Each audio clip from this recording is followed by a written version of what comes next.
I understand you've been waiting. If you could please step this way so we can discuss the matter. Look right here. It says confirmed suite. Why are you telling me there's nothing available? Sir, we are trying our best to resolve this.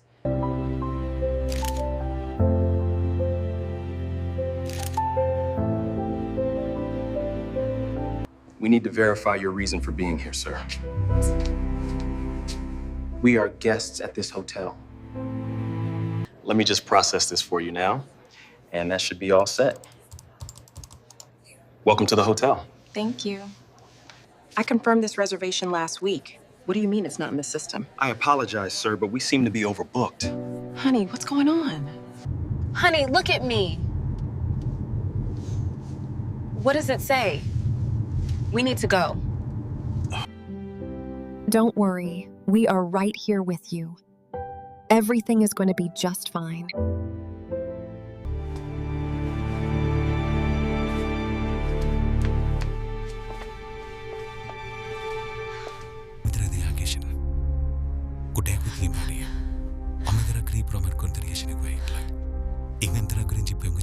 The first thing Marcus Reed noticed was the sound of his daughter's shoes squeaking on the tile, small, nervous steps that echoed too loudly for a hotel lobby this expensive. Crystal lights shimmered overhead. A piano melody floated from nowhere, the kind of place that promised comfort before you even touched the counter. Reservation under Reed, Marcus said, sliding his phone forward. The clerk's smile froze, not disappeared, froze. Her eyes flicked from his face to Danielle's, to the kids clustered close behind them. She typed, stopped, typed again. "I'm going to need to see your IDs," she said. That was when Marcus felt it, the shift, the invisible line being quietly drawn. They waited. Other guests checked in around them. White couples, a laughing business traveler. Keys were handed over. Smiles returned. For everyone but them.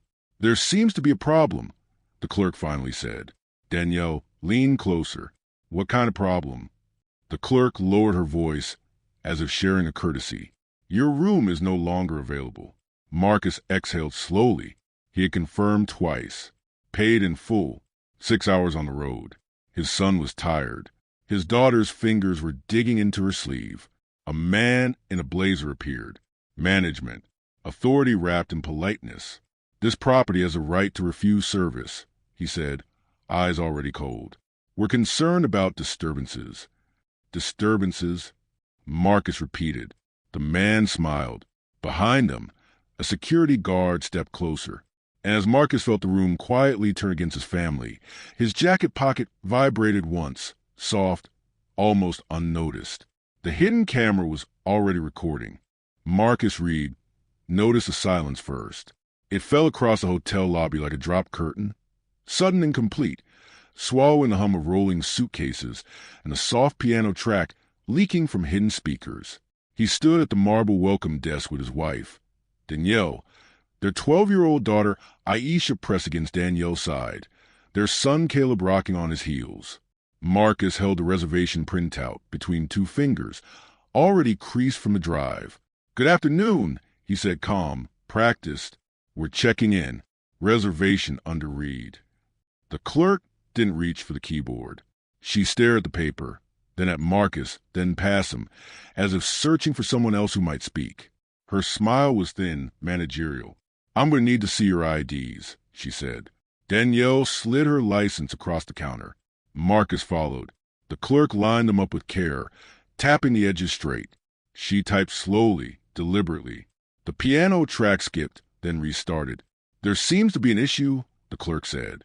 "What kind of issue?" Danielle asked. The clerk lowered her voice. "Your reservation isn't available." Marcus leaned in. "We confirmed this morning. 2 queen beds. 3 nights." "Yes," the clerk said, not meeting his eyes. "I see that. Unfortunately, we don't have anything suitable." "Suitable?" Aisha echoed, soft. The clerk smiled at the child, then turned away. "Let me get my supervisor." Minutes stretched. A man in a navy blazer approached, badge catching the light. Thomas Keller. He shook no hands. "What seems to be the problem?" Keller asked. "We're being told our confirmed room isn't available." Marcus said. "We've been driving 6 hours." Keller glanced at the screen.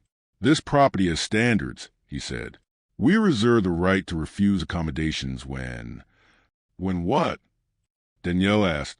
"When there's a concern about disruption," Keller replied. His eyes flicked to Caleb, to Aisha's braids, to Marcus's shoulders. Other guests had complained. "About us," Marcus said. His voice stayed even. He felt Danielle's fingers tighten around his wrist. "You haven't even stayed here," Danielle said.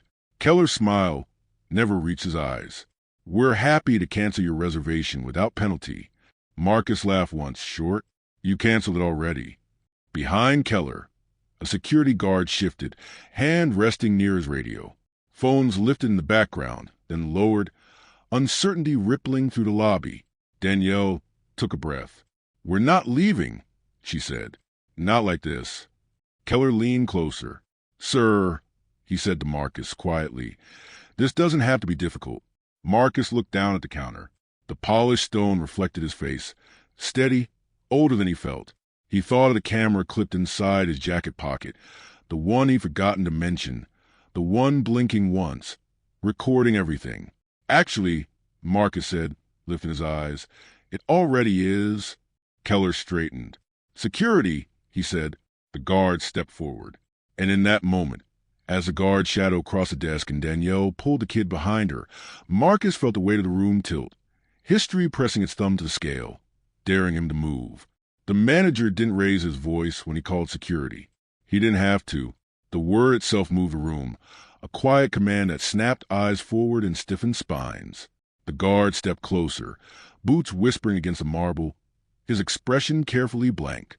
Marcus noticed the angle of his body first, half turned, blocking the desk, cutting off the exit without saying so. "Sir, we're going to need you to gather your belongings," the guard said. His tone was calm, practiced, the kind designed to sound reasonable no matter how unreasonable the moment. "We haven't been given a reason," Marcus said. "You can't just throw my family out." Keller exhaled, a performance of patience. "We explained our policy," he said. "You're escalating the situation." Danielle stepped forward before Marcus could answer. "Don't put this on him," she said. "We checked in like everyone else." The guard glanced at Keller, waiting. Keller gave a small nod, almost imperceptible, like a permission slip passed in class. "Ma'am," the guard said, softer now, "we're asking you to leave the premises." Aisha's hand slid into Marcus's. Her palm was damp. Caleb stared at the carpet, jaw tight. Too young to know the rules, but old enough to feel them closing in. "Dad," Caleb whispered. Marcus squeezed his son's hand. "It's okay," he said, knowing it wasn't. They walked. That was the part Marcus would replay later. The way the lobby opened up again as soon as they moved. The way conversation resumed behind them like nothing had happened. Outside, the evening air felt sharp against his face. The parking lot lights hummed. Somewhere, someone laughed. Danielle stopped beside the car. "Say it," she said. "Say what this really was." Marcus didn't answer right away. He watched Keller through the glass doors, already turned away, already done with them. "They think we won't fight it," Marcus said. "They think we'll just disappear." Danielle opened the passenger door harder than necessary. "And what if they're right?" The kids climbed in silently. Seat belts clicked like punctuation marks. Marcus sat behind the wheel, hands resting on the steering wheel, not starting the engine, his jacket pressed against his ribs. A small, solid reminder. He reached inside the pocket and turned the camera off. The red light faded. Danielle looked at him. "You got it?" Marcus nodded. Every word. The car finally started. As they pulled out, Marcus caught his reflection in the rear-view mirror, tired, furious, steady. He didn't know yet how far the footage would travel. He only knew one thing as the hotel disappeared behind them. Silence filled the car until Aisha broke it. "Did we do something wrong?" Danielle twisted in her seat. "No, baby," she said quickly. "This wasn't about you." Caleb frowned. "Then why did they look at us like that?" Marcus swallowed. The road stretched dark and straight ahead, headlights cutting tunnels through the night. "Sometimes," Marcus said slowly, "people decide who you are before you speak. Danielle watched him, knowing the weight of that sentence would land later heavier. Miles passed. Marcus's phone buzzed once. Then again, a message from his brother asking if they'd arrived. Marcus didn't answer. His mind replayed Keller's smile, the guard step, the way the clerk had lined up their IDs. By the time they reached the highway, a decision had settled in his chest, heavy but clear. "I'm not letting this go," Marcus said. Danielle closed her eyes for a moment. When she opened them, she nodded. "Then we tell the truth." The kids listened quietly, not fully understanding, but sensing the shift from embarrassment to resolve. Marcus drove on, unaware of the storm already forming beyond the dark horizon, unaware of how many eyes would soon see what that lobby had hidden. For now, there was only the road, the quiet breathing of his children, and the knowledge that the night had marked them. Marcus tightened his grip on the wheel, already bracing for what telling the truth would cost. "Whatever happens," Danielle said, "we do it together." Marcus nodded, eyes fixed forward. "Together," he echoed. The highway sign flashed past, green and bright, pointing toward a city that had no idea they were coming with a story that would refuse to stay quiet. Behind them, the hotel stood lit and polished, confident in its power, unaware that its walls had just learned how to speak. Marcus thought of the camera again, of the small red light blinking like a heartbeat in the dark, and felt a grim calm settle over him. This wasn't about revenge. It was about being seen, about refusing to shrink when the world demanded it. The car disappeared into traffic, carrying a family bruised but unbroken, carrying evidence that would soon ask hard questions of people used to never answering them. Marcus didn't know it yet, but the night marked a beginning. Not justice, not healing, but the first refusal to accept the lie. Ahead, headlights merged and split, lives crossing briefly before vanishing again. Marcus held to his lane, steady, committed, moving forward whether the road welcomed him or not. He glanced once more at his family, then back to the road, carrying the truth with him into the dark. Behind his calm expression, resolve hardened, quiet and dangerous, Ray be heard when the world finally tried to look away again tomorrow morning, and the morning after that too soon perhaps. The highway swallowed them whole. Concrete barriers blurred past, sodium lights flickering in steady rhythm, like a pulse Marcus couldn't slow. The car smelled faintly of fast food wrappers and road dust, the familiar aftermath of long travel days that were supposed to end in clean sheets and sleep. Instead, the night pressed in, thick with words no one had said yet. No music played. Danielle hadn't turned it on. Caleb leaned his forehead against the window, breath fogging the glass. Aisha sat upright, arms folded tight across her chest, eyes fixed on the dark road ahead as if she were memorizing it. Marcus watched them through the mirror, feeling the weight of the quiet settle on his shoulders. "This happened before," Aisha said suddenly. Danielle turned. "What do you mean, baby?" "At the mall," Aisha said. "Last year, the lady followed us through every store. Remember?" Danielle's mouth tightened. "I remember. They didn't kick us out then," Aisha said, but it felt the same. Marcus gripped the wheel harder. The tires hummed. Semis thundered past, shaking the car. Caleb spoke without lifting his head. "Why did the guard look like he already knew us?" Marcus opened his mouth, then closed it. The answer pressed up against his teeth, sharp and bitter. "Because some people don't see individuals," Danielle said carefully. "They see stories they've already made up." Caleb frowned. "Like stereotypes?" Danielle blinked, surprised. "Yes," she said softly. "Like that." The road curved. Marcus followed it, body moving on instinct while his mind replayed the lobby in fragments. The clerk's frozen smile, Keller's voice, the guard stepped forward. Each memory landed like a bruise, already darkening. "I should have said more," Marcus said. Danielle looked at him. "You said enough." "I should have stopped it," he said. "I should have." "You protected us." Danielle cut in. "That mattered." Marcus shook his head. "It shouldn't be on us to stay calm while they push." "No," Danielle said, "but it always is." The truth of that settled between them, heavy and familiar. The kids went quiet again, absorbing more than Marcus wished they had to. An hour passed, then another. The city lights thinned, giving way to long stretches of dark. Marcus's phone buzzed on the console. He ignored it. Eventually, Danielle reached for it and glanced at the screen. "Your brother," she said. "Later," Marcus replied. She didn't argue. Instead, she rested her hand over his knee, grounding him. They pulled into their driveway just after midnight. The house sat dark and still, porch light off, the silence of home somehow louder than the road. Marcus cut the engine. No one moved. "I'll get them inside," Danielle said. Marcus nodded. He watched as she ushered the kids in, heard the door open, close, footsteps fading down the hall. He stayed in the car, the night air cool against his skin, heart still racing like something was chasing him. He reached into his jacket pocket and pulled out the camera. Inside, he sat at the kitchen table, laptop open, the footage loading in small, unforgiving clips. Danielle hovered behind him, arms crossed, eyes tired but sharp. The first frame froze on the clerk's face. The pause before her smile vanished. The silence before the policy talk. The calm, rehearsed escalation. Danielle inhaled sharply.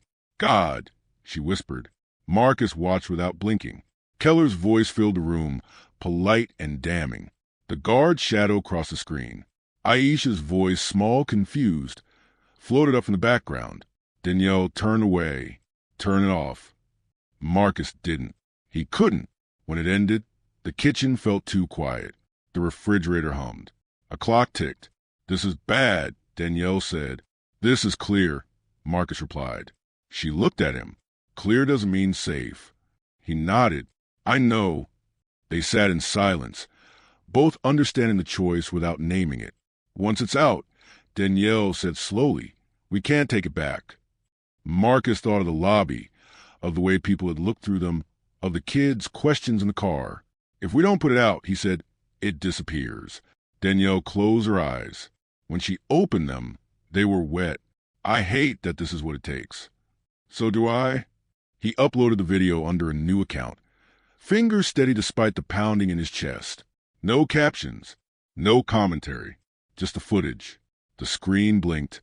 Processing. Danielle squeezed his shoulder. "Whatever comes," she said, "we face it." The upload finished. Marcus leaned back in his chair, exhaustion crashing over him all at once. He didn't feel victorious. He felt exposed.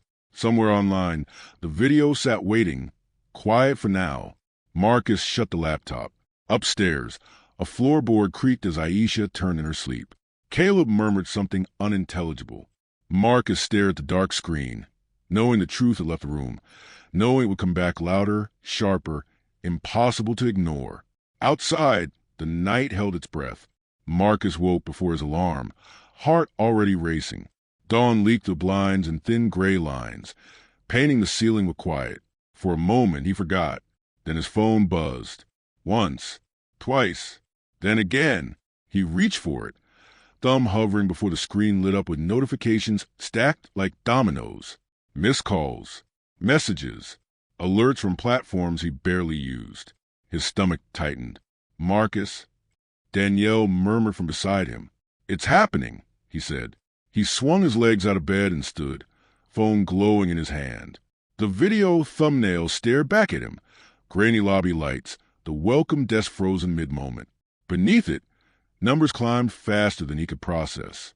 10,000 views. Then 20. Danielle sat up, pulling the covers around her shoulders. "Already?" Marcus nodded. Someone shared it. Downstairs, he opened the laptop. The comments loaded slowly. Then all at once, "This is unacceptable. I stayed at that hotel last month." Same energy. They knew exactly what they were doing. Marcus scrolled, jaw tight. For every message of outrage, there was disbelief, denial. "We don't have the full story. Hotels can refuse service. Why are they filming?" Danielle read over his shoulder. "There it is," she said quietly. A knock sounded at the door, sharp, unexpected. Marcus froze. Danielle's eyes widened. "Already?" Marcus shook his head. "Too soon." He opened the door to find their neighbor, Mrs. Henson, robe tied tight, phone in hand. "Is this you?" she asked, holding up the screen. Marcus nodded once. "Yes." Her face softened. "I'm so sorry. The words landed heavier than he expected. By noon, the video had crossed platforms. Clips were trimmed, captions added, context argued over.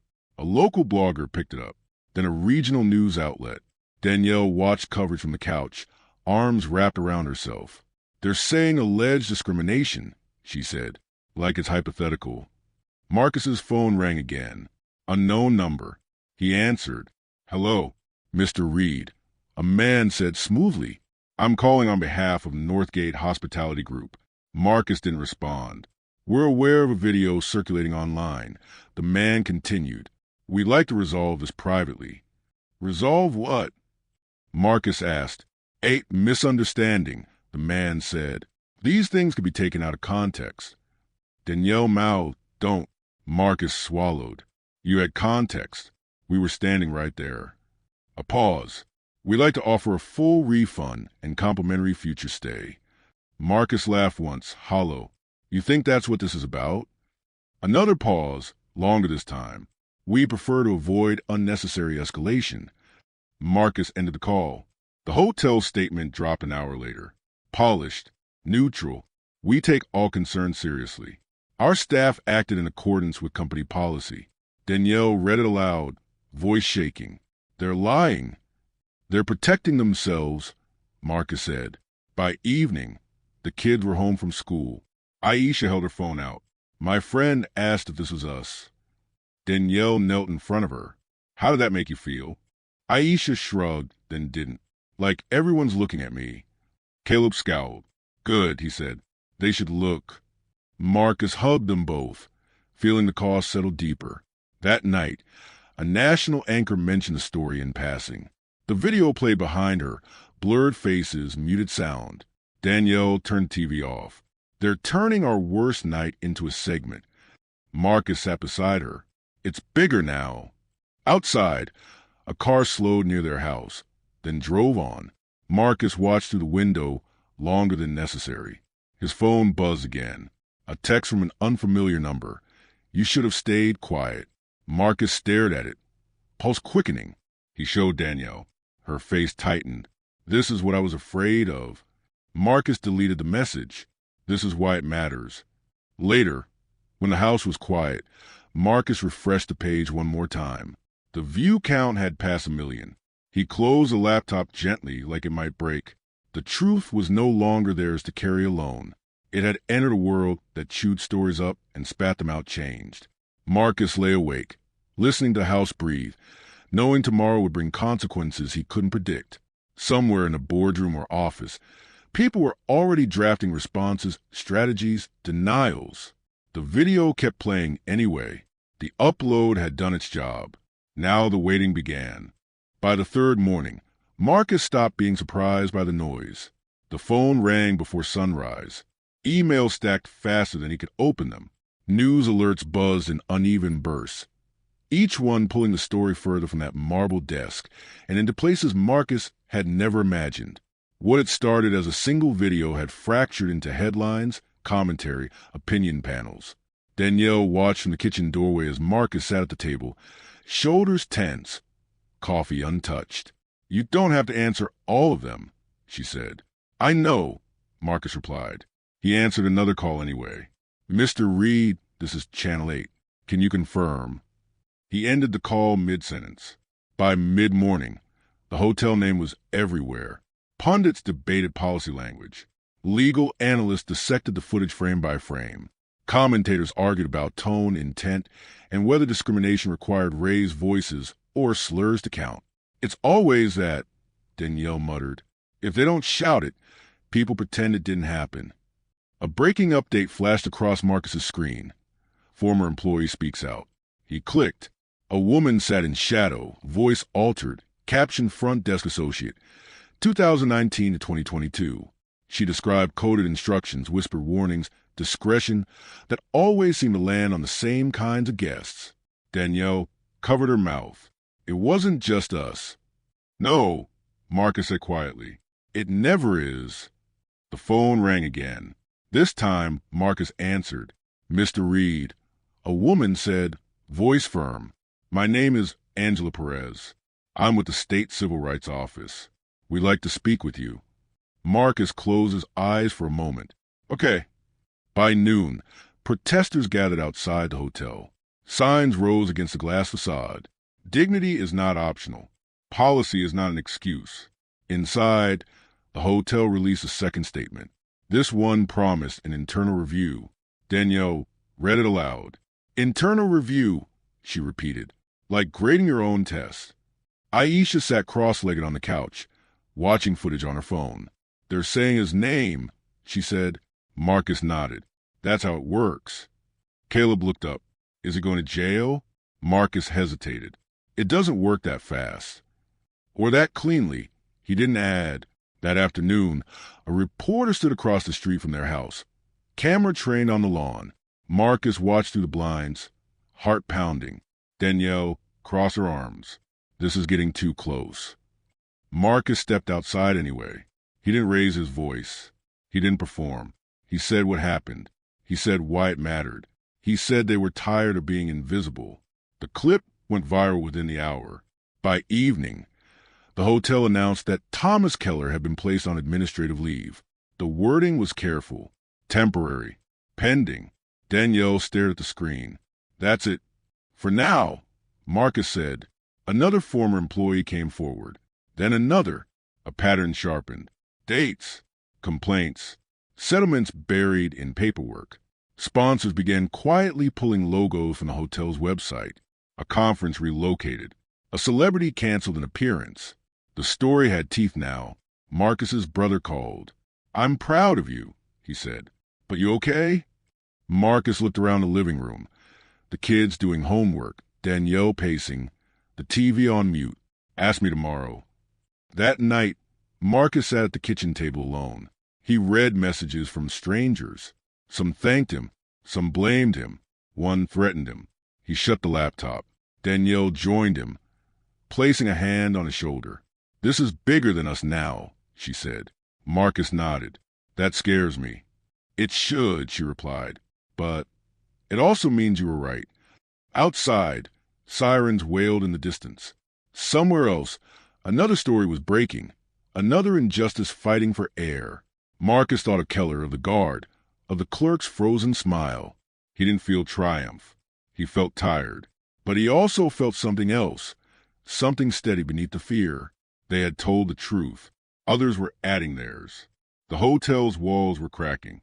And for the first time since that night, Marcus allowed himself to believe that silence was no longer the most powerful thing in the room. The backlash didn't arrive all at once. It crept in sideways, polite at first, disguised as concern. Marcus noticed it in the emails that stopped addressing him by name. In the call that came late at night, voices measured and calm, asking whether he understood the consequences of continuing down this path. In the way unfamiliar cars lingered too long at the corner of their street before rolling on. Danielle noticed it when Aisha came home quiet. They were whispering, Aisha said, dropping her backpack by the door. Like I couldn't hear. Danielle knelt in front of her. What were they saying? That my dad's trying to get money, Aisha replied. Her voice didn't break, but her hands trembled. That were exaggerating. Danielle hugged her hard. You know the truth. Aisha nodded, though her eyes stayed distant. Marcus received the first official letter 3 days later. Thick paper. Legal language. A warning about defamation, about reputational harm. It didn't accuse him outright, but it didn't need to. The message was clear. They're trying to scare you, Danielle said after reading it. It's working, Marcus admitted. That night, a voicemail arrived with no caller ID. The voice was low, unhurried. You're hurting good people, it said. Think about your kids. Marcus deleted it, hands shaking. The hotel released another statement the next morning, this one sharper. It questioned the editing of the footage, implied provocation, emphasized the guard's professional conduct. Danielle slammed the laptop shut. They're rewriting it. They always do, Marcus said. A lawyer reached out, then another. Some wanted to help. Others wanted control. Marcus turned most of them away, wary of becoming a symbol someone else could use. One afternoon, a black SUV pulled into their driveway. Danielle froze at the window. Marcus. He stepped outside before fear could root him. A woman in a tailored suit exited the vehicle, hands visible, posture deliberate. "My name is Renee Whitaker," she said, civil rights attorney. Marcus studied her face. "You could have called." "I did," Renee said. "You didn't answer." They sat at the kitchen table, while Danielle listened from the doorway. Renee laid out timelines, statutes, patterns. She didn't promise victory. She promised process. "This will get uglier before it gets honest," Renee said. Marcus exhaled. "It already is." That evening, the kids slept early. Danielle poured 2 glasses of water and sat across from Marcus. "Are we doing the right thing?" she asked. Marcus met her eyes. "I don't know if it's right. I know it's true." Another message arrived, this one public. A commentator accused Marcus of chasing attention. The clip spread fast. Caleb slammed his tablet down. "They're lying." "I know," Marcus said.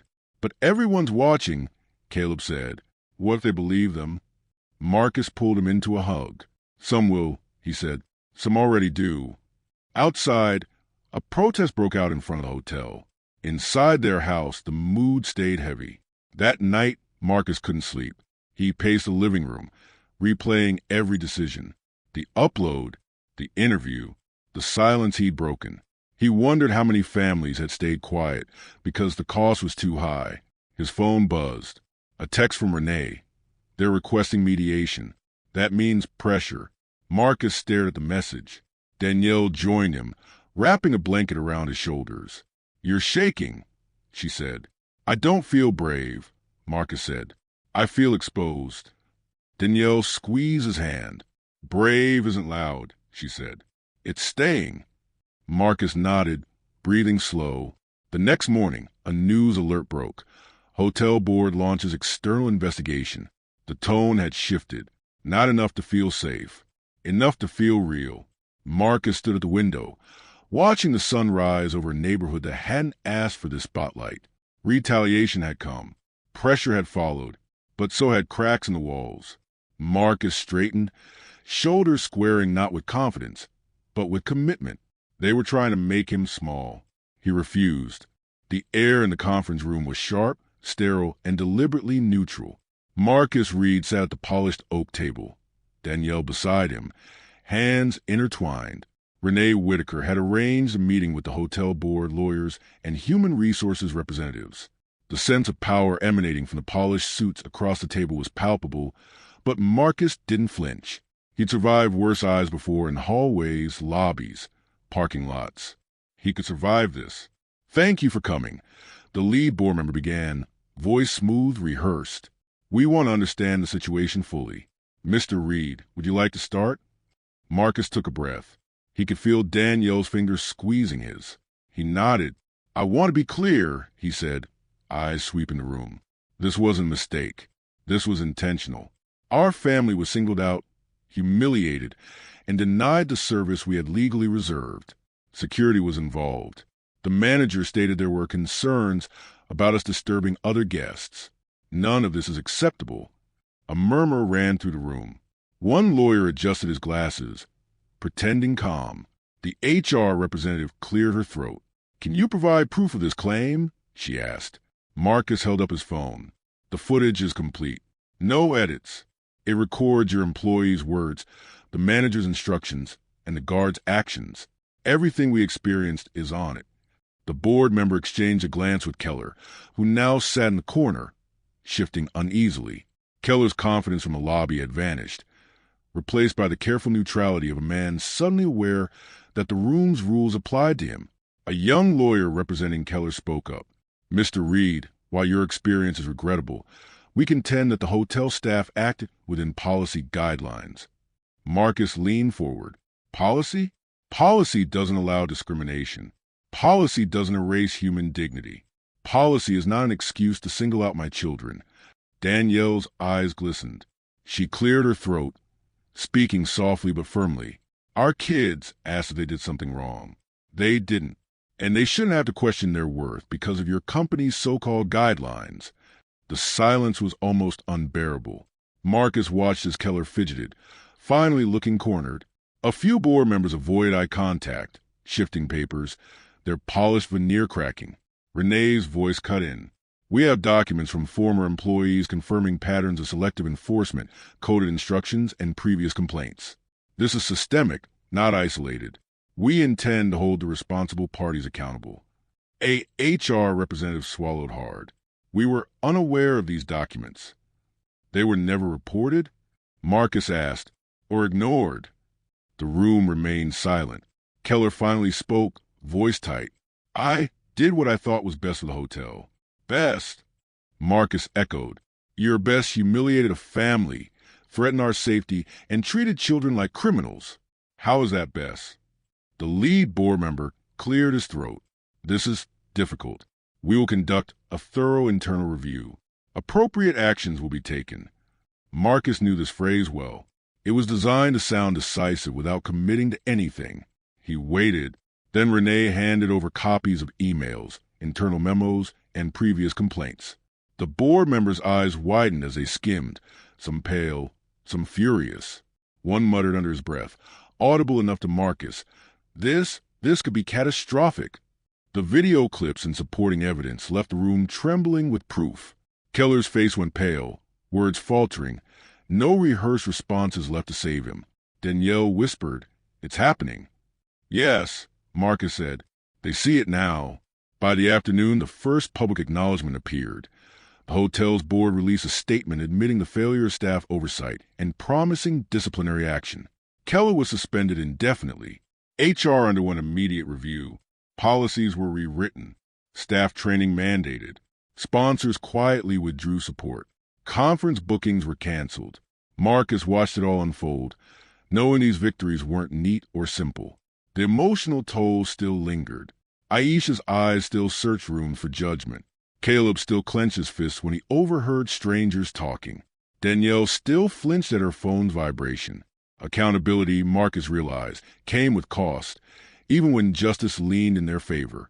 Later, back at home, Marcus sat at the kitchen table, laptop open. Comments flooded the post again, some supportive, some hostile. One message made his chest tighten. This family is trouble. They ruin lives. He showed Danielle. She shook her head. They're grasping at control. Let them. He exhaled, rubbing his face. I never wanted this to be a public fight. I wanted dignity. You still have it, she said. They just can't take it from you now. Marcus nodded. Outside, traffic hummed. Sirens in the distance.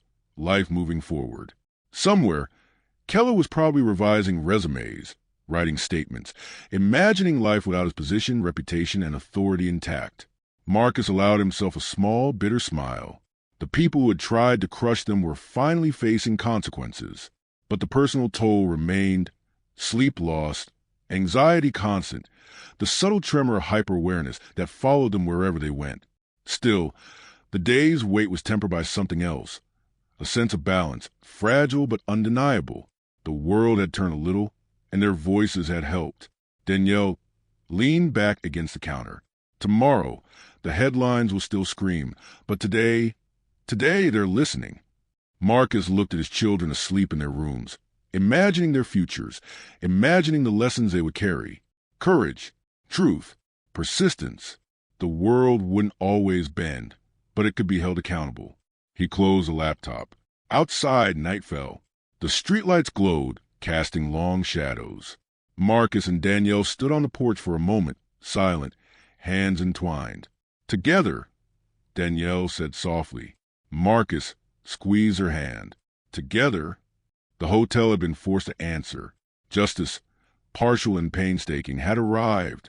The family, battered but resolute, had weathered the storm and, for the first time since that lobby, felt some measure of strength in the aftermath. Tomorrow would bring new challenges, new scrutiny, new voices. But tonight, Marcus allowed himself a quiet acknowledgement. Accountability was no longer just a word. It was alive, and it had teeth. The courthouse smelled of polished wood and faint disinfectant, a smell that Marcus always associated with decisions he couldn't control. The morning light slanted through tall windows, glinting off the brass handles of doors where lawyers and clerks moved with practiced precision. Danielle held Marcus's hand tightly. her thumb brushing circles against his skin, a reminder that he wasn't alone. The kid stayed with a trusted friend. This room, this moment, was theirs alone. Marcus stepped forward, his suit stiff, tie perfectly knotted. The video was loaded on a flash drive in his pocket, alongside emails, memos, and statements from former employees. Evidence he had carried through months of disbelief, threats, and public attention. Evidence he would present here, in a room where the law could finally speak. Inside, the hearing room buzzed with quiet tension. Keller sat at the front, counsel by his side, posture defensive. Board members were seated behind him, faces pale, eyes flicking between Marcus and the judge. The judge, older, with a sharp gaze and a gavel polished to shine, reviewed papers silently, the authority in the room undeniable. Marcus's lawyer, Renee Whitaker, whispered, "Stay calm. Speak clearly." Marcus nodded. Words were not always easy for him, especially in rooms designed to intimidate, but he had rehearsed this moment quietly, night after night, imagining the questions, the resistance, the lies. The judge called the hearing to order. Keller's attorney opened, framing the hotel's actions as procedural, as misunderstandings and internal communications misinterpreted. Marcus felt a familiar tension coil in his chest. This was the same narrative he had heard from management at the hotel, only now under oath, dressed in formal language. Then Renee stood, calm, deliberate. She presented the timeline of events, the lobby footage, the coded language, the guard's placement, and emails that revealed previous complaints buried without action. Marcus followed her lead, adding his account. The fear, the humiliation, the children's confusion. He described Aisha's tight grip on Danielle's sleeve, Caleb's silent questions, Danielle's whispered reassurances. He described the clerk's frozen smile, Keller's casual authority, the guard's calculated positioning. Each detail was met with murmurs from the room. Shock, disbelief, acknowledgement. The truth, vivid and undeniable, settled into the space like light breaking through clouds. Keller's face tightened.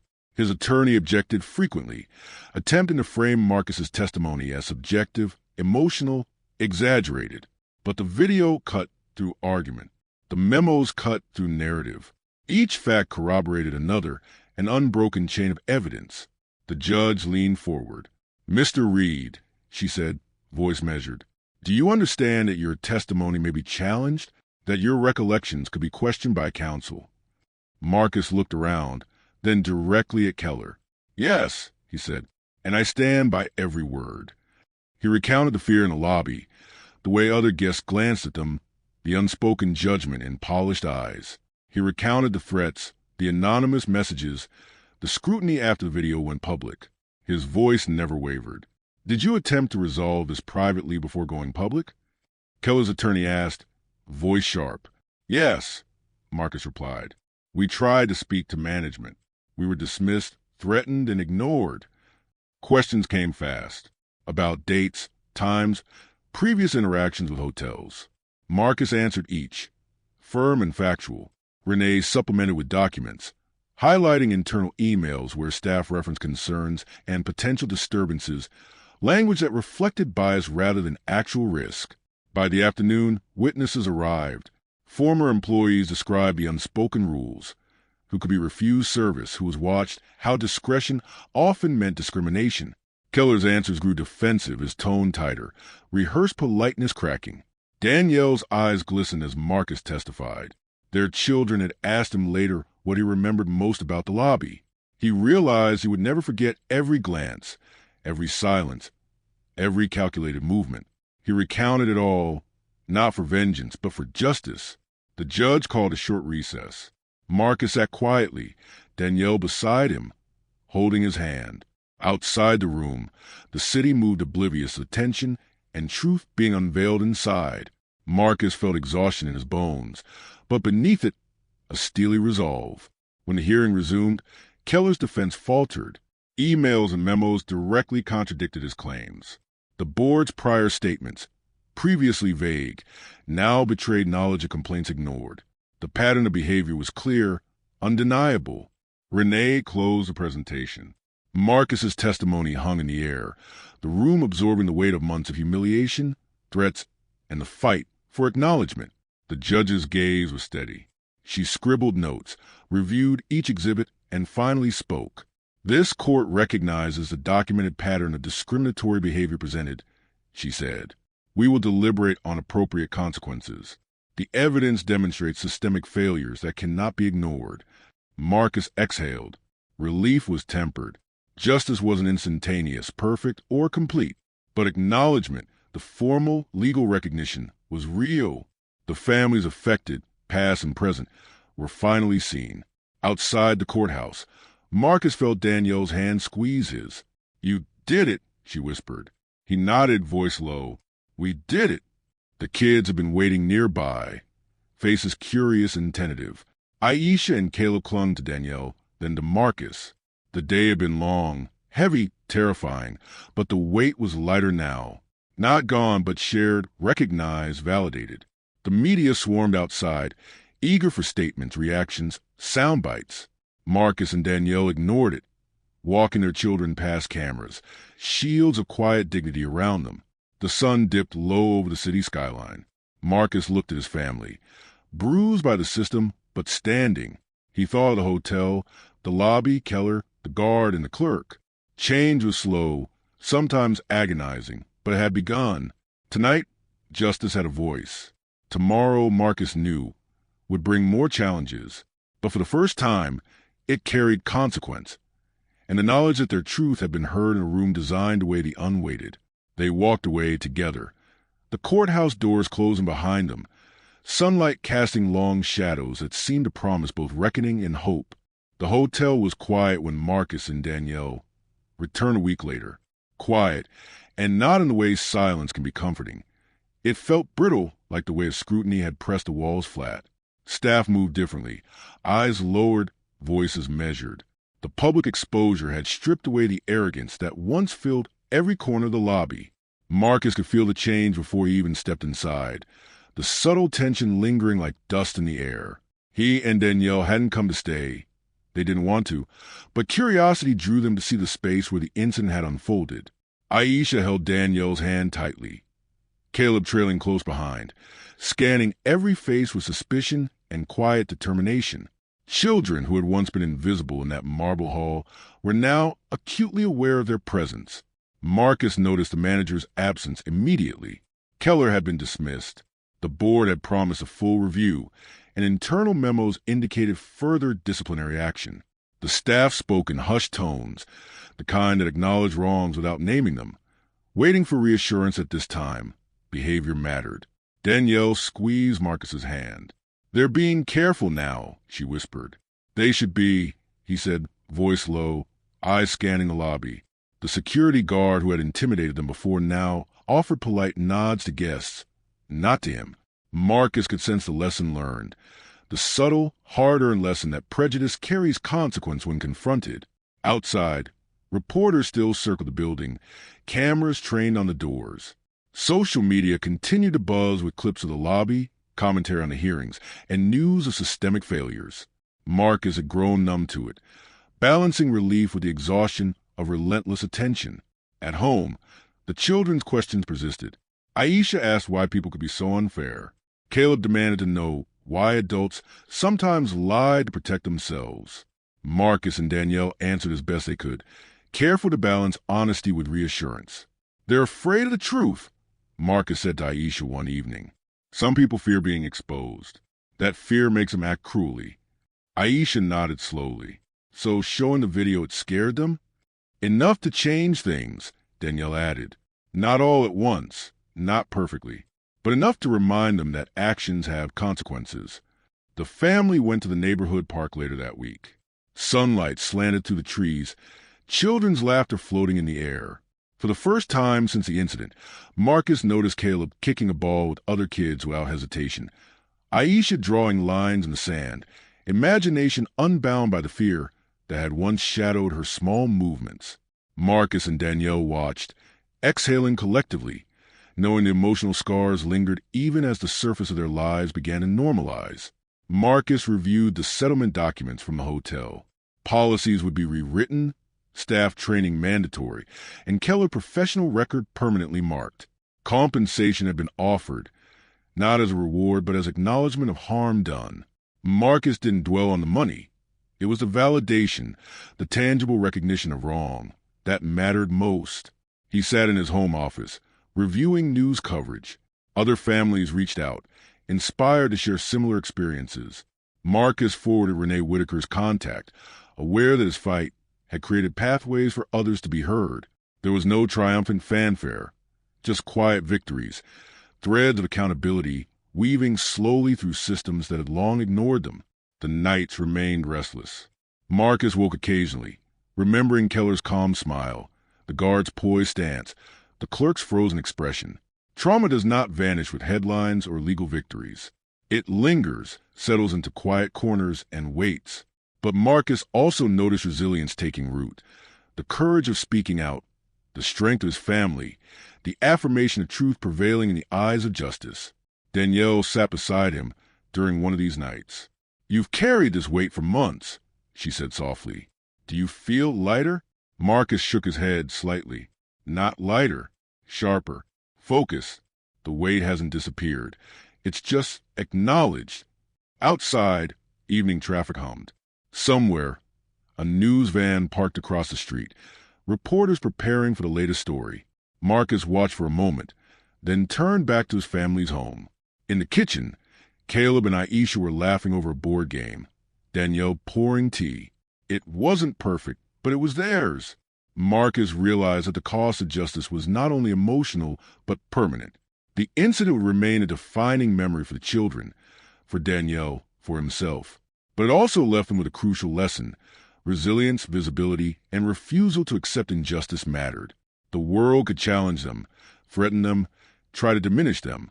But when they stood together, truth had weight. In the evening quiet, Marcus checked his phone one last time. The video continued to circulate online, commentary evolving, societal conversations igniting. He felt a pang of exhaustion and relief. The world had responded. Systems had been shaken. The hotel could no longer ignore its failures.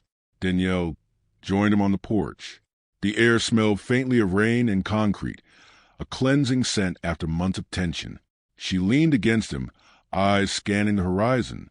"We survived it," she said. Marcus nodded. "And we'll carry it forward. The story doesn't end here." They stood in silence, listening to the city breathe. Somewhere beyond, Keller's professional world had crumbled. The board scrutiny continued. The staff now knew accountability could not be evaded. Marcus felt the weight of responsibility he had carried, not just to his family, but to others who would follow. Justice had arrived, imperfect but undeniable. As night deepened, Marcus and Danielle retreated inside, the kids' laughter echoing faintly in the halls. The storm of attention would fade eventually, but the memory, the lessons, and the hard-earned dignity would endure. They had faced fear, humiliation, and systemic injustice, and they had emerged seen, heard, and stronger for it. Outside, city lights blinked against the dark, casting long shadows that seemed less menacing now. Marcus allowed himself a quiet smile. The battle had changed him, left scars, but also instilled resilience. And for that, he was grateful. Justice, he realized, had a cost, but silence had an even greater one. The first thing Marcus noticed that morning was quiet. Not the kind of quiet that suffocated, but calm, deliberate stillness, like the city itself was exhaling. Headlines still ran. Social media continued to churn, but the intensity had softened. The hotel's public statements were measured now. Carefully worded apologies circulating alongside announcements of policy changes and new training programs. Marcus knew the facade would never fully erase the past, but at least it acknowledged it. He sipped his coffee slowly, Danielle beside him, Aisha and Caleb at the kitchen table, homework spread around them like small islands of normalcy. Marcus allowed himself a moment to watch them, to memorize the ease in their gestures, the quiet confidence in their movements, a stark contrast to the fear that had once shadowed every step after that fateful night at the hotel. "Do you think it's really over?" Danielle asked, voice soft, cautious. She kept her mug close, hands wrapped around it like an anchor.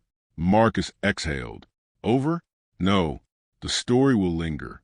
But we've done the work that matters. The truth is out. The systems are exposed. The people responsible accountable." Danielle nodded, letting a slow smile break through her tension. "And the kids?" she asked, her eyes flicking to Aisha and Caleb, who were laughing quietly over a shared joke. Marcus looked at them, his chest tightening. The emotional cost of this journey wasn't over. Their eyes still scanned rooms, waiting for judgment. Their steps were lighter now, but the memory of being targeted, humiliated, and dismissed was imprinted deeply. He wanted to shield them from it, but he also wanted them to understand what it meant to stand firm in the face of injustice. "You did it," Danielle said. "You protected them and showed them courage. That's a lesson no school could teach." Marcus looked down at his hands, rough from gripping steering wheels, keyboards, evidence, and the weight of the fight. "Courage," he said, "but also vigilance and resilience." The children looked up. Aisha tilted her head. "So we're safe now?" she asked. Marcus smiled gently. "Safer, stronger, but you'll always carry the memory of what happened. That's part of learning how to protect yourselves and others." Caleb frowned. "Are people going to be nice now?" Marcus shook his head lightly. "Not everyone, but some will, and more importantly, people will think twice before treating anyone unfairly. That change starts with seeing the truth." Danielle poured the last of the coffee and set the mugs on the table. "We've changed the conversation," she said, "and that matters more than any apology or settlement." Marcus leaned back in his chair, letting the weight of months of tension ease, if only slightly. The legal battles, the public scrutiny, the threats, and the constant vigilance had left their mark, but the family had endured. They had emerged not broken, but fortified. The hidden camera had captured one moment, but their courage had shaped countless others. Later that afternoon, Marcus walked through their neighborhood with the kids. The sun was low, casting golden light on familiar streets. Neighbors waved, some cautiously, others with a warmth that reminded Marcus that the world contained allies, even in small ways. For every shadow of prejudice, there was light, sometimes faint, sometimes bright, but always present if one looked for it. Aisha skipped ahead, glancing back to make sure Marcus and Danielle followed. Caleb ran after her, calling out jokes to make her laugh. Marcus felt the weight in his chest ease further. This was the rhythm of life they had fought to preserve. Ordinary moments, simple joys, and the freedom to exist without fear of judgment. That evening, they sat in the living room together. The kids played a board game. Danielle read quietly. Marcus reflected. The legal papers lay neatly stacked on the table. Settlements, policy revisions, confirmations of Keller's termination. Justice had arrived in concrete form, but the emotional journey was ongoing. The scars remained, subtle and persistent, reminders of a night when dignity was challenged but ultimately reclaimed. Marcus felt Danielle's hand rest on his shoulder. "We did what we had to do," she said. "We fought, we endured, and we taught our kids something no one can take from them." Marcus nodded, swallowing back exhaustion and pride. "Yes," he said, "and we'll carry it forward, not with anger, but with awareness, resilience, and a commitment to never let silence win." Outside, streetlights flickered on, shadows stretching long across the pavement. In the distance, sirens rose and fell, reminders that injustice still existed elsewhere, waiting to be confronted. Marcus knew this. The fight wasn't over for the world, only for them. But for now, in their home, among their children, they were present. They were safe. They were heard. As night deepened, the family gathered in the living room, a quiet sanctuary from the storms that had raged both inside and outside the walls of the hotel. Marcus watched his children, saw their laughter, their tentative peace, and understood that this reclamation of normalcy was the truest measure of victory. In the days that followed, the hotel remained under scrutiny. Policies were enforced, staff trained. Keller's career irreparably altered. The ripple effects continued. Stories of other families emboldened to speak up emerged, and the narrative shifted in ways Marcus hadn't anticipated. He had set a precedent. Courage in the face of systemic injustice could force change, even against walls built to suppress truth. Sitting back, Marcus allowed himself a long, slow breath. The emotional toll had been immense. The journey had been perilous, filled with threats, anxiety, and fear. But through it all, they had endured. And now, For the first time since that fateful night, Marcus felt something he hadn't in months. A quiet, steady hope. The fight had left its mark, but so had their resilience. And in that resilience, Marcus, Danielle, Aisha, and Caleb found not just justice, but a foundation for future. A reminder that truth, courage, and family could withstand even the most deliberate attempts at humiliation. The night settled around the house, soft and still. Marcus looked at his family, finally letting a faint smile cross his lips.